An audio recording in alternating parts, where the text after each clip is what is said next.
Hello, I'm J.W. Rhodes, author and founder of MCARES of USA. Who am I?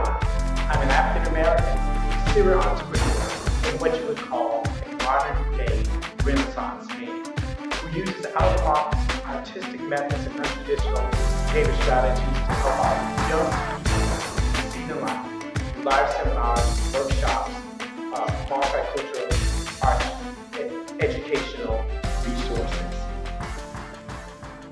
I grew up in a foster home on the south side of Chicago. Why do I tell that story? Why do I share it? Because I was a young man endeavoring to get out of the ghetto to make something more out of myself. And so I wanted to let people know, let the children know, youth, that hey, you can overcome any obstacle, any circumstance, any situation to become successful in life. Yes, there will be some obstacles, there will be some hurdles, but you can do it. Down from my street was called the Ogden Park, and so I utilized that resource. Within the park, you had a long strip there that we used to skateboard on, and then you had another portion of the park that we used to shoot hoops. Now, you may have been raised in a two-parent home or with a two-car garage in the neighborhood, well-equipped with schools and all the resources you needed, but I didn't. And I didn't allow my environment, economic status, or past situation prevent me from pursuing my dreams and goals. I came from a small home, again, on the south side of Chicago, and humble beginnings. So I let people know, hey, anything is possible. Within that foster home, I was very blessed in order to have my sister and my brother, for us to grow up in that foster home together. And there was a favorite toy that I used to keep, which was little Mickey Mouse. But academically, I wasn't equipped to go to college, but I did. And I was able to earn a bad scholarship with less amount of training and time needed to get a scholarship. Economically, I had no parents to support me to go to college, but I did. Socially, there were all the negative surroundings, trappings, pressure, peer pressures to keep me from going to college, to finish, or even finishing high school. But guess what? I did. I finished. According to statistics, man, according to statistics, I shouldn't be alive. According to what man says that I should be dead, in prison, incarcerated, on drugs, the whole 9 yards. But you see, I was determined and willing to overcome those situations, those stigmas, those stereotypes, and pursue my dreams and my goals. Anything is possible if you put your hope and your trust in the Most High. And so that is what I did. Now, I went to Perkins Bass Elementary on the south side of Chicago, and also I went to Paul Robeson High School. This is where, again, I earned my band scholarship to go off to college. And it was a very enlightening experience during that time. And once I got to college, again, that was a time that was a very life-changing experience. There at Bradford Hall was a place where I spent many hours practicing to not just become better, but also to maintain the scholarship that was on me, also to protect, shall I say, to perfect my craft. You see, I shared that story with you, not to brag or to boast, but to emphasize to you that all things are possible when you are focused firm. And when you believe in yourself, work hard, and you keep your eyes on the prize. Prize, just like I said earlier, keep your eyes on the prize. Now, after graduating from college with a BA in psychology, I worked 12 years in the mental health profession as a clinical therapist. And it was there that I began to develop simple behavior techniques that I felt that were necessary for our children to be able to grasp, not with your traditional techniques, but non-traditional techniques. So I began to develop these type of behavior techniques that children can remember and recall at the drop of a hat. Well, that is part of the story. Now also, you have what we call MCARES Inc. It was initiated out of the request from Mayor Pam Miller in Lexington, Kentucky, to help inner city youth to become better, to become productive, and to stay out of trouble. Now this came through a big stir when a young African-American male was shot by a police officer. So immediately the city said, hey, we got to do some things. We have to turn this situation, do something to help our youth.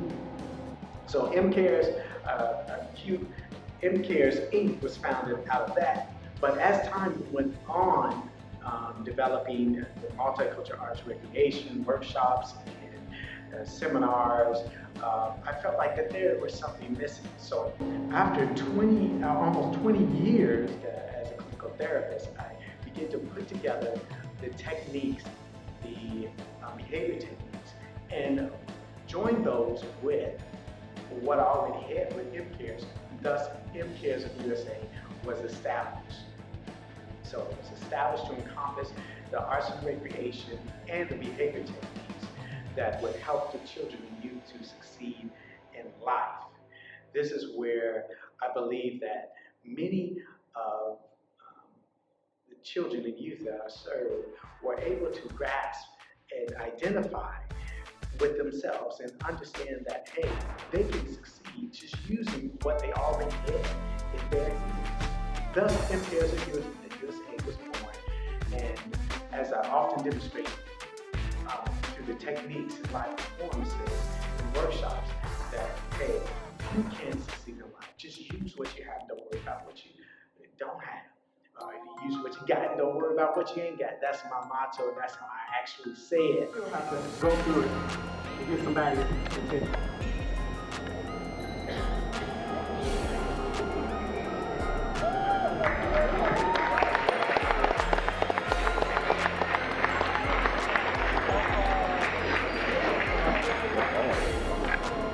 So I got these words in the house!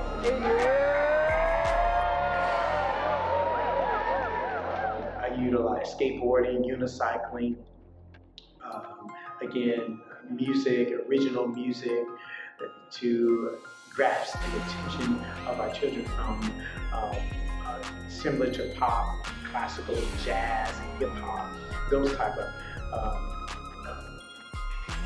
genres. So it's simply up to you to begin to look at what you're able to do. What is it in your life that helped to develop you, and begin to bring that in to who you are. And so simply that's what I did. So I began to develop these things and embarked upon what we call a need for our children. And thus, let me say that through the transition, there were some things that had occurred also, and I felt like, hey, how can I make a difference? That thing that I was talking about that occurred was bullying. As I was sitting down one day watching television, sitting down with my wife, and a newscast, a news flash came on, and they talked about a young man that was bullied by a couple other young men, a young boy, a peer, and an older man, in the community. And I said to myself, something has to be done about this. What can we do? So that's when I developed what we call a bully-proof nation. Okay. Bullying is a national epidemic. It's even an international epidemic.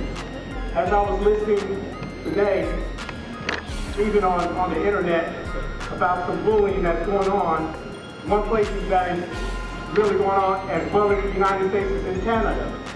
And so it's not just turned to this national epidemic with the United States, but it's actually going on in the United States, Canada, and then I got a buddy of mine who lives actually in China. He's stationed over there in the military. And he said bullying is a very big thing that people are going through, and someone needs to give a solution. So this is what I'm here for. And many of you may know me through that Bulletproof Nation campaign, nationwide campaign, and that's what I'm doing to make people more aware of this epidemic. So, where do we go from here? J.W. Rhodes, my endeavor, my aim is to again, to utilize all that I have to make a difference in the lives of our children and youth. My aim is to help them begin to see that, listen, they have all that they need to succeed in life. It's only up to them. It's up to them to begin to harness the skills, the abilities, and not to allow anyone. And I want to say this, if you are a youth, I want you to know that you are able, you can accomplish anything in your life. Just begin to put your mind to it. Just begin to grab hold to your faith. Work hard and don't allow anyone to turn you around from reaching your goals, no matter how hard they may seem, no matter how hard it may get. Keep your eyes on the prize.